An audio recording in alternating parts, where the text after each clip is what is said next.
It was a lot that kind of led to it. The 2 games before, when she was in Connecticut, first game, she came in and hitting, elbowing, and I talked to one of the refs when she checks in. Hey, we got history from the first game. There's not just a voice. There's these pictures, that have come out. And I know a lot of people immediately want to say, well, these are, they're not real pictures, right? They're doctored photographs. But this one I saw, I was like, man, that's actually the girlfriend in the background. But let's say this is doctored. The question isn't why we try to get Brittney Griner home. We should be trying to get all of our people home.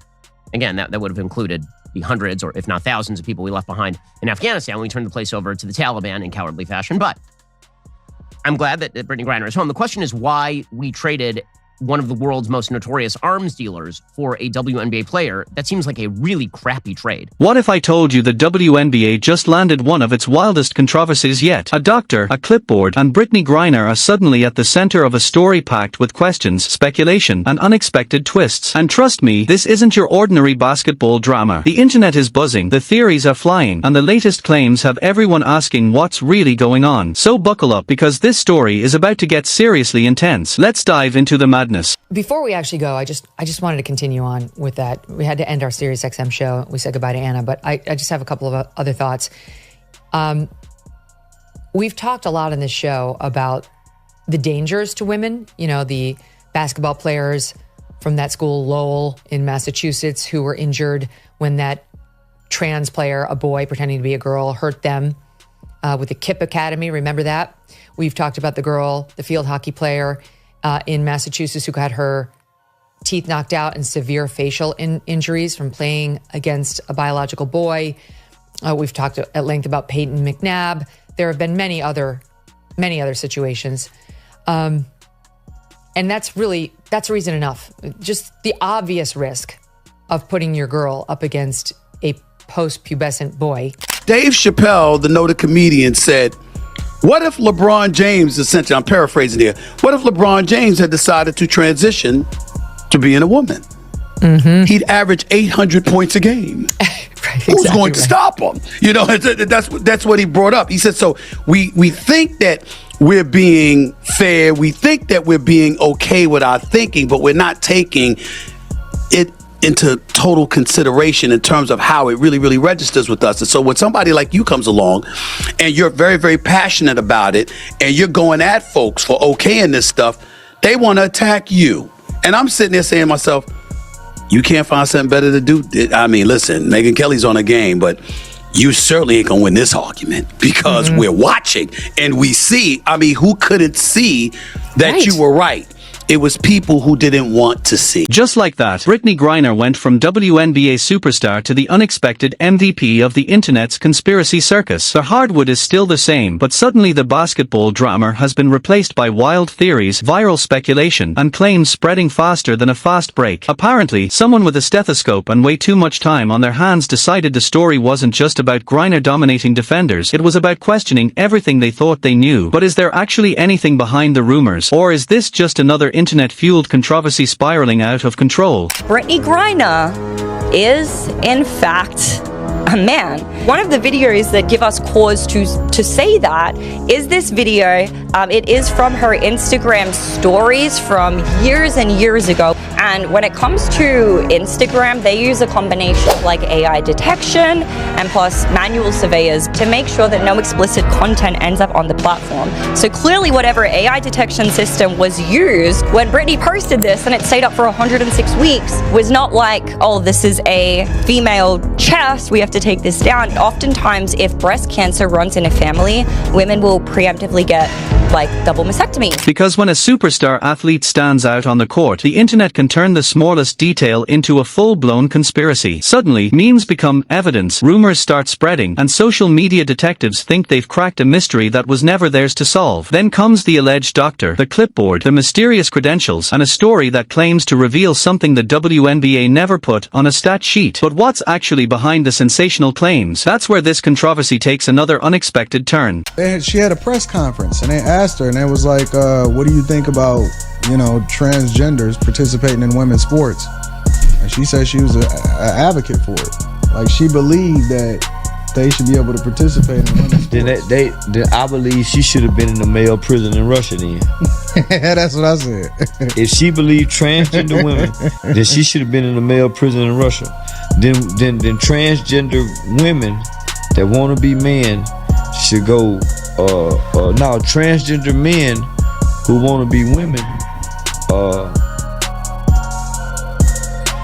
See, it's all confusing. During a press conference, she was asked about transgender athletes participating in women's sports and whether she supported their inclusion. Her answer quickly became the center of controversy, with critics arguing that her position raised difficult questions about fairness, eligibility, and the rules governing women's competition. The discussion then spiraled into increasingly extreme comparisons, leaving the whole conversation sounding more confusing than informative. Instead of focusing on personal attacks, the real debate is about where sports organizations should draw the line and how those policies should be applied consistently. Usually there is, but it's very difficult because you say that tattoo, but when you're taking a picture, it flips, right? So it kind of gives it like a mirror image. So that's not necessarily the right side.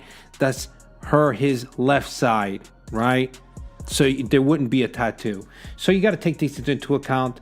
This one though is the legit, like, you know, if you're looking at photos and you're like, okay, which ones are not doctored, which ones seem to be real, this would be the one. These were pulled, and you can look these up yourself.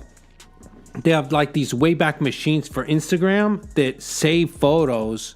Now, this alleged doctor claims to have something far more substantial than internet rumors, supposedly evidence that raises questions about Brittney Griner's biological eligibility. But here's the catch: credentials, medical claims, and social media screenshots don't automatically make something true. The story has exploded online, with commentators treating speculation like a slam dunk while others are demanding actual evidence. So before anyone declares a shocking verdict, there's one question that matters most. What guy who pretended... Is that like a Spanish name? No, it's not. It's a movie basically about a man who had to impersonate a woman so that he could play professional basketball.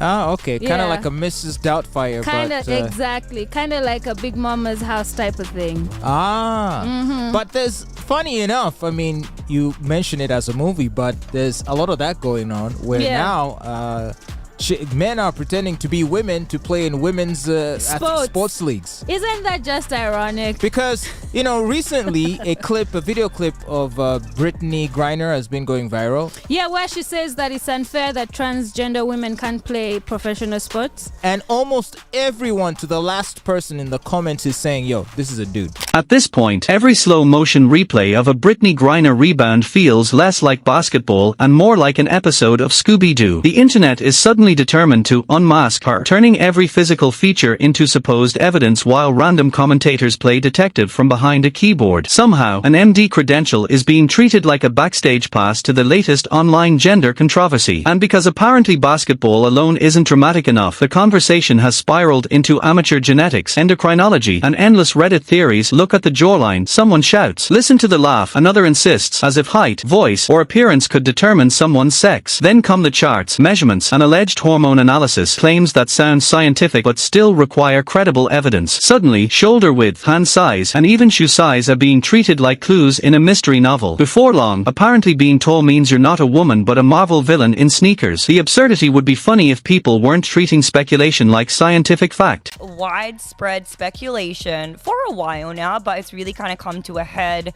on Twitter over the last couple of days that Brittney Griner, the WNBA's Brittney Griner, is in fact a man.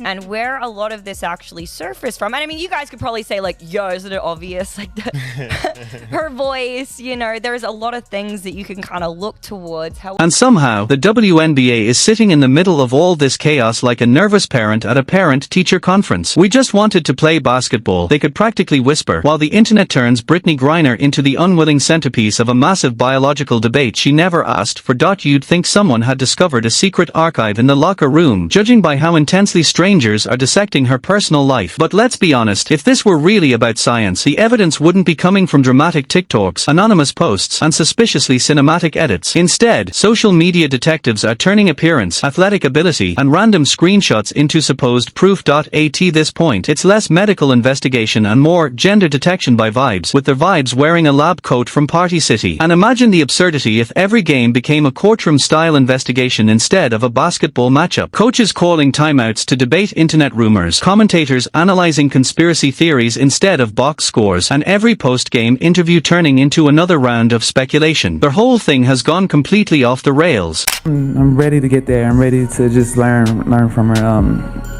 Got to play with her a little bit with USA, and I'm just ready to feed off her and just give all I can to the Phoenix Mercury. A round of applause for my wife, honestly. She had the hardest job, honestly. Thank you so much, babe, for being there. Meanwhile, the fans are completely divided. One side is buried in search results, suddenly convinced they've earned a degree in human biology, while the other side just wants to know one thing: can Brittney Griner still dominate on the court? That's where the conversation gets ridiculous. Instead of focusing on basketball, people are analyzing photos, body shapes, voices, and random screenshots as if they are solving the biggest mystery in sports history. Then come the internet detectives, pausing every picture and replay, hunting for supposed clues that could somehow prove a conclusion they've already reached. It's basically Where's Waldo, except Waldo has been replaced by an online theory and the prize is outrage. And that raises the bigger question: even if the allegations were ever proven, what exactly would happen next? Would the league rewrite its rules overnight? Would years of statistics suddenly disappear? Or would everyone finally admit that athletic ability, eligibility rules, and personal identity are far more complicated than a viral post makes them seem? Of course, nuance doesn't exactly go viral. Outrage does. Clicks do. And apparently, shouting Biology 101 online is a lot easier than actually understanding the science. Who cares, right? But the things that people are noticing is that there's no scars, right, for the surgery. And it's like, well, some women don't really have big breasts, so they wouldn't even require that surgery if they had it. And a lot of times kids nowadays are taking hormones so early that if it's before puberty, that wouldn't be an issue again, Is that the case? I don't know. Like I said, the voice is what really goes. Let's listen to that voice again. I mean, that's what kind of sells it, really. So then she's traded to Dallas. Game's going. She comes in. Same thing again. Just the elbowing, two-hand chunking, the running in hard, leading with the elbow into... I don't know, man. Maybe it's a coincidence she's a lesbian, right? Viral clip. After she made a foul play, Griner appears to mouth something rather controversial. It might be, though we don't know, trash and possibly white girl. Others have suggested it might be trash and fucking whack call. We don't know what she's mouthing, but she seems to, have a mouth on her and not exactly be in the gratitude space. Griner herself hasn't commented. Now, why is that? If you were being accused of making racist statements, I think you'd want to clear that up quickly.